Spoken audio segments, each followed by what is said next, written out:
Azərbaycan Respublikasının Prezidenti cənab İlham Əliyevin tapşırığına və bölgələr üzrə vətəndaş qəbulu cədvəlinə uyğun olaraq Daxili İşlər Naziri General-Polkovnik Vilayət Eyvazov martın 31-də və aprelin 1-də Cəlilabad rayonunda növbəti vətəndaş qəbulu keçirib.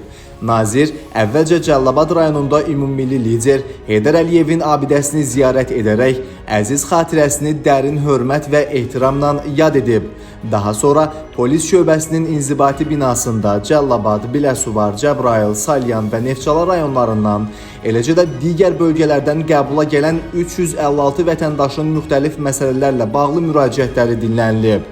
Qəbula gələn vətəndaşların müraciətlərinin operativ və qanunvericiliyin tələblərinə uyğun həlli, habelə vətəndaş məmnunluğunun təmin olunması məqsədi ilə Nazirliyin aidiyyəti baş idarə və idarə rəislərinə müvafiq tapşırıqlar verilib. Müraciətlərin böyük əksəriyyəti yerindəcə həll olunub, digərləri nəzarətə götürülüb. Səfər çərçivəsində General-Polkovnik Vilayət Eyvazov polis və daxili qoşunlarda xidmət etmək arzusunda olan gənclərin sıra baxışını da keçirib. Sıra baxışında xidmətə qəbulun şərtlərinə uyğun gələn 258 nəfər seçim turunun növbəti mərhələsinə buraxılıb.